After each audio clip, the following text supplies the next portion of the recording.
Morning, everybody. Welcome to the Angeles Forest. SEMA has come to me this year, and so we finish it off with our last SEMA car of the year.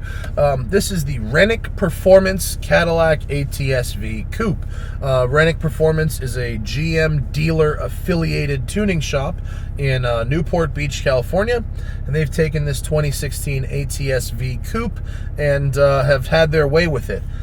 This has a Renick Performance intake, downpipes, X-pipe delete, and a Renick Performance tune, which is good for 520 horsepower and 516 torque at the wheels. It has stock mufflers, but gutted, and then it has a valve delete, so it's always loud. There's an available on-off button for the exhaust. It has Renick Performance coilovers with swift springs, 32 millimeter adjustable sway bars, Billet adjustable Endlinks, Renick Performance DOT stainless steel brake lines, the GT 250 APR wing on the back, as well as Porterfield pads and Torque 700 fluid in the brakes. Stock hardware there. So this is an interesting car. We drove the ATS recently, and we found that it has an amazing chassis, great steering, but the interior doesn't quite live up to its price, and it didn't sound great, and the automatic wasn't very good. This one doesn't really fix any of that.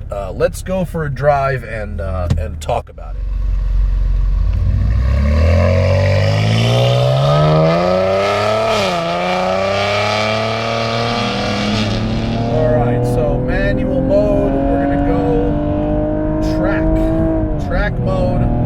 Traction control in sport.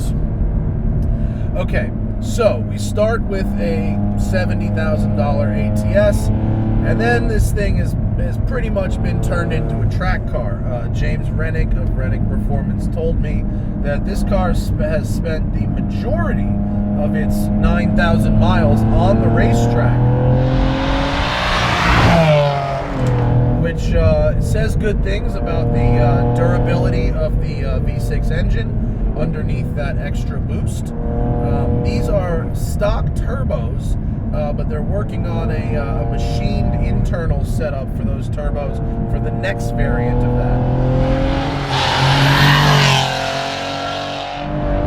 Okay, good power, strong, doesn't come on high until later. It's not like the Ford EcoBoost where you get a big shove down low, or even like Mercedes turbo engines. It really does come on up high, $4,000 and up. That's where you get boost. Then there's the automatic transmission, which is terrible. I gave it way too much credit in my original ATS review. It stinks, especially after driving the Ferrari 488, the Porsche GT3 RS, and even just earlier today, a BMW 435 with the ZF box. This thing shifts like crap. It shifts like crap in automatic mode. It shifts like crap in manual mode. There is no way to make it better or even bearable, and it sucks the life out of the entire rest of the car. You hear that shift? That was awful. And look, here's an upshift. It's awful. Likewise awful, the exhaust. I'm not saying it's Renick's fault necessarily. This could just be an engine that sounds terrible. It sounds awful. And the automatic transmission only emphasizes that sound, as on the ups and down shifts, it screams, "When you give me the gear!" 4,000 RPM in third, and it won't give me second, even though that's only a 900 RPM difference. This gearbox sucks. Listen to that. Now, credit where it is due. The turbos sound cool. So if you could make an exhaust that really did sound quiet, where you heard a lot more turbo noise, that could be the jam. This is now the third car I've driven that came with magnetic ride and in which magnetic ride was removed. and I can conclude that unless you are building a race car, not just a track car, a race car, leave the magnetic ride in, because this car may have a lot of grip at the track, and I'm not at the track, so I couldn't tell you, but on the street, the ride is no bueno. It's stiff, and it gets bounced around, and then there is the aerodynamic package. Big splitter in the front, big diffuser in the back, and that big APR GT wing. The funny thing about the wing is, if you actually look at how it's mounted, it's basically zeroed out right now, so not creating any downforce. But it's adjustable, and there's only one adjustment for more downforce, but there are 4 adjustments for more lift.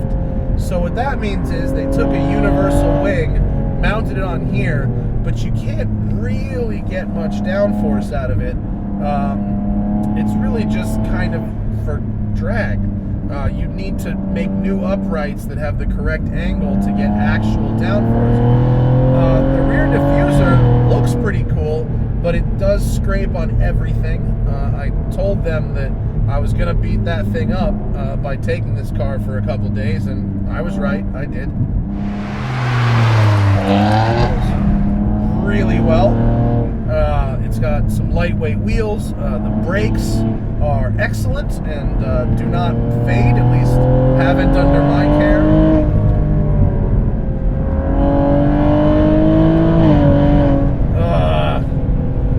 You know, it has potential, but there's a lot not to like, and it's really kind of bugging me.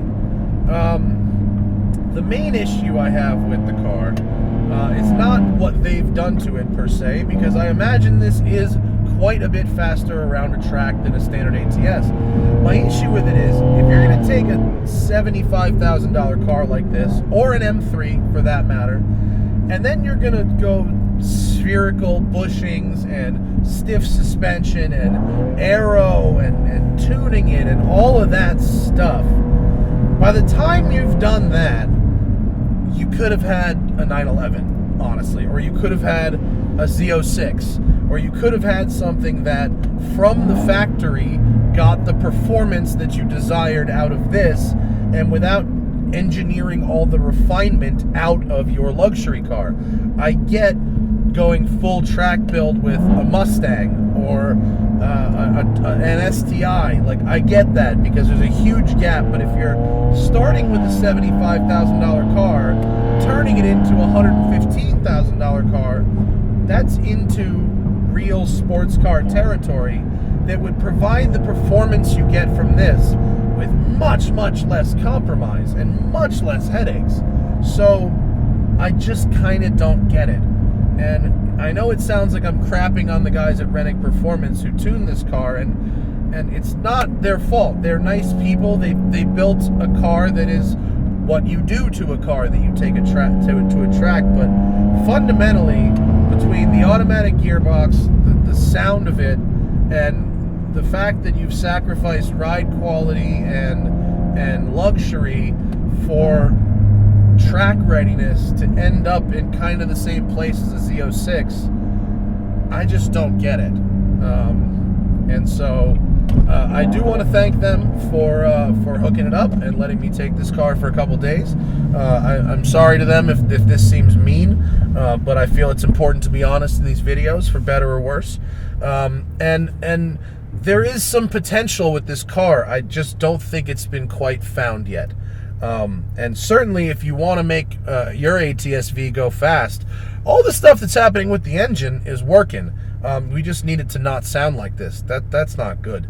It's not good for me. It's not good for anybody.